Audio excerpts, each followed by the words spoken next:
Hi guys, what's happening? My name is Imran Khan and you watching Right to Knowledge. Today I am going to tell you about GST. क्या है GST? GST से क्या होगा? क्या इससे महंगाई बढ़ेगी या फिर घटेगी? क्या है GST का फ़ायदा और क्या है नुकसान? तो चलिए दोस्तों, लेट गेट स्टार्ट।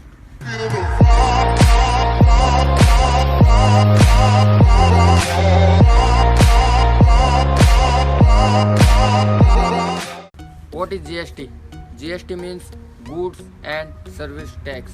दोस्तों, हम अपनी लाइफ में बहुत से टैक्स पे करते हैं, like service tax, income tax, value added tax, education tax, sales tax, entertainment tax. इसी प्रकार के हम 20 से 25 टैक्स पे करते हैं। कभी कभी तो हम टैक्स पर भी टैक्स पे करते हैं, जिसे कैश कैरिंग कहते हैं। तो अब बात आती है कि GST क्यों लाया जा रहा है। वो इसलिए लाया जा रहा है क्योंकि जो हम 20 से 25 प्रकार के टैक्स पे करते हैं वो हमें ना करना पड़े, उसकी जगह सिर्फ एक ही टैक्स पे करना पड़े, और इसे कहते हैं एक देश एक टैक्स। GST आने के बाद में केंद्र और राज्य सरकार द्वारा लगाए गए सारे टैक्स खत्म हो जाएंगे और ये टैक्स 17 से 18% रहेगा। GST 2017 में अप्रैल से सितंबर के बीच में कभी भी अप्लाई हो सकता है, और अब जो हम टैक्स पे करते हैं वो हम 4 से लेकर 45% के अराउंड करते हैं, लेकिन GST आने के बाद में 17 से 18% हो जाएगा। एंड राइट नाउ 165 कंट्रीज़ में GST ऑलरेडी अप्लाई है, लाइक ऑस्ट्रेलिया में 10% GST है, फ्रांस में 19.60 है, जर्मनी में 19% है, और न्यूजीलैंड में 15% है, स्वीडन में 25% है, पाकिस्तान में 18% है। हाँ दोस्तों, पाकिस्तान में भी GST पहले से लागू है। अगर भारत में GST लागू हो गया तो भारत सिंगल टैक्स अर्थव्यवस्था वाला देश बन जाएगा, और ये संविधान में 122वां संशोधन है। तो चलिए दोस्तों, अब आते हैं कि GST से क्या होगा महंगा और क्या होगा सस्ता। तो पहले बात करते हैं क्या होगा महंगा। अब जाहिर सी बात है, जो टैक्स 18% से कम है, GST आने के बाद में वो बढ़कर 18% हो जाएगा और वो प्रोडक्ट महंगे हो जाएंगे। जैसे हमारे पैकेज प्रोडक्ट्स जिन पर हम 4 से 6% टैक्स पे करते हैं, GST आने के बाद में वो 18% हो जाएगा।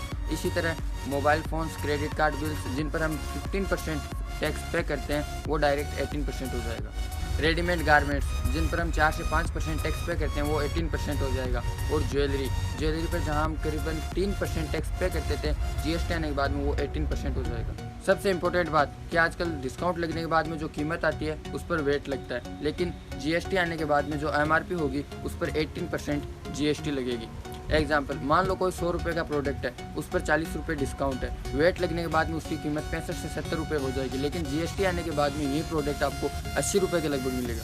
तो ये थी वो कुछ इंपॉर्टेंट चीज़ें जो महंगी होने वाली थी। अब बात करते हैं क्या होगा सस्ता।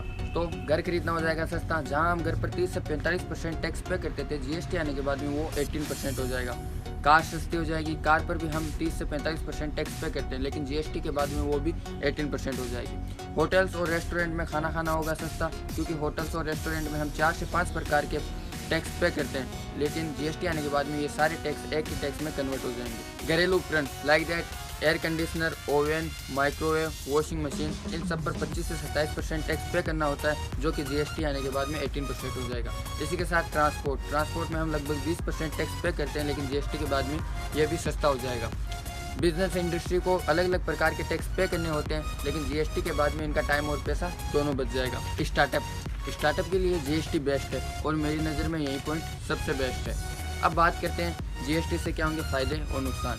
तो सबसे बड़ा फ़ायदा यह है कि सभी राज्यों में एक ही प्रोडक्ट की कीमत सेम रहेगी, और GST का दूसरा सबसे बड़ा फ़ायदा स्टार्टअप। अब मैं बताने जा रहा हूँ आपको सबसे important and my personal opinion.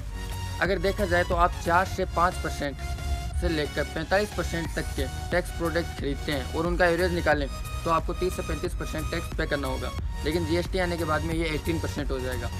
अगर मैथमेटिक लगाया जाए तो आपको फ़ायदा है। लेकिन आप ही सोचिए, आप साल में कितनी बार घर खरीदते हैं, कितनी बार कार खरीदते हैं, कितनी बार स्टार्टअप करते हैं। जो चीज़ें पहले महंगी थी वो GST आने के बाद में सस्ती हो जाएंगी, और जो हम नॉर्मल लाइफ में यूज़ करते हैं, सबसे ज़्यादा जो प्रोडक्ट्स खरीदते हैं, पैकेज प्रोडक्ट्स, गारमेंट्स, ये सब महंगे हो जाएंगे। अब आपको लगता है कि हमारे पहले 30 से 35% जो टैक्स लग रहा था, GST आने के बाद में वो 18% लगेगा, तो हमें फ़ायदा है। लेकिन वो 30 से 35% तब लगता जब हम साथ में गाड़ी, घर और ये महंगी चीज़ें भी खरीदते। शायद यही कारण हो सकता है कि GST को आने में 16 साल लग गए। शायद यही कारण हो सकता है कि GST का इतना विरोध हुआ। फाइनली 2016 में पूर्ण बहुमत की सरकार होने के कारण इसे पारित कर ही दिया गया। तो यह है GST। अब आप ही सोचिए जीएसटी से आपको क्या फ़ायदा है और क्या नुकसान है। अगर जीएसटी से जुड़ा आपका कोई भी सवाल हो या आपकी कोई राय हो तो कमेंट बॉक्स में ज़रूर लिखें। अगर आपको ये वीडियो पसंद आया तो इसे लाइक ज़रूर कीजिए और इसे शेयर करना ना भूलें। अपने फ्रेंड्स के साथ, अपने रिलेटिव के साथ इसे शेयर ज़रूर करें, ये बहुत अच्छा टॉपिक है। और अगर आपने अभी तक हमारे यूट्यूब चैनल को सब्सक्राइब नहीं किया है तो आप यहाँ पे क्लिक करके हमारे चैनल को सब्सक्राइब कर सकते हैं। मैं ऐसे ही नॉलेजेबल टॉपिक्स आपके लिए लाता रहूँगा। And thanks for watching.